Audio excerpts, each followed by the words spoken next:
Hello everyone, ಇವತ್ತು ನಾನು ನಿಮಗೆ ಹೇಳ್ಕೊಡ್ತಾ ಇದ್ದೀನಿ 25 ಅನಾಟಮ್ಸ್ ಇನ್ ಇಂಗ್ಲೀಷ್ ಆ್ಯಂಡ್ ಕನ್ನಡ. 25 ವಿರುದ್ಧಾರ್ಥಕ ಪದಗಳು ಇಂಗ್ಲೀಷ್ ಮತ್ತು ಕನ್ನಡದಲ್ಲಿ ಎರಡು ಒಂದೇ ಸಲ ಕಲಿಬೋದು. ಫಸ್ಟ್ ಒನ್ ಬರುತ್ತೆ ನಮಗೆ ಉಜ್ವಲ, ಅದಕ್ಕೆ ಅಪೋಸಿಟ್ ಆಗಿರೋ ವರ್ಡ್ ಮಾಯಾ. ಬ್ರೈಟ್, ಇಂಗ್ಲೀಷಲ್ಲಿ ನಾವೇನಂತೀವಿ ಬ್ರೈಟ್ ಆರ್ ರೇಡಿಯಂಟ್ ಅಂತ ಅಂತೀವಿ. ಅದಕ್ಕೆ ಅಪೋಸಿಟ್ ಏನು ಬರುತ್ತೆ, ಡಾರ್ಕ್ ಅಥವಾ ಇಲ್ಯೂಷರಿ ಅಂತ ಬರುತ್ತೆ. ಬಲವಂತ, ಸೆಕೆಂಡ್ ಒನ್ ಬಂದುಬಿಟ್ಟು ಬಲವಂತ, ಅದಕ್ಕೆ ಆಪೋಸಿಟ್ ಏನು ಬರುತ್ತೆ, ಸ್ವಾತಂತ್ರ್ಯ ಬರುತ್ತೆ.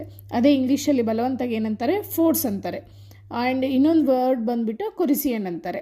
ಅದಕ್ಕೆ ಅಪೋಸಿಟ್ ವರ್ಡ್ ಏನಿರುತ್ತೆ, ಫೋರ್ಸಿಗೆ ಫ್ರೀಡಮ್ ಅನ್ಬೋದು, ಕೊರಿಸಿಯನ್ಗೆ ಇಂಡಿಪೆಂಡೆನ್ಸ್ ಅನ್ಬೋದು, ಅಂದರೆ ಫ್ರೀ ಬರ್ಡ್ ಥರ ಬಿಡುವಂಥದ್ದು. ಥರ್ಡ್ ಬಂದುಬಿಟ್ಟು ಆನಂದ, ಆನಂದಕ್ಕೆ ಅಪೋಸಿಟ್ ವರ್ಡ್ ಬಂದುಬಿಟ್ಟು ದುಃಖ. ಅದೇ ಇಂಗ್ಲೀಷಲ್ಲಿ ಏನಂತಾರೆ, ಆನಂದಕ್ಕೆ ಜಾಯ್ ಅಂತಾರೆ, ದುಃಖಕ್ಕೆ ಸಾರೋ ಅಂತಾರೆ. ಫೋರ್ತ್ ಒನ್ ಪರಸ್ಪರ, ಅದಕ್ಕೆ ಅಪೋಸಿಟ್ ಬಂದುಬಿಟ್ಟು ಸ್ವತಂತ್ರ. ಪರಸ್ಪರ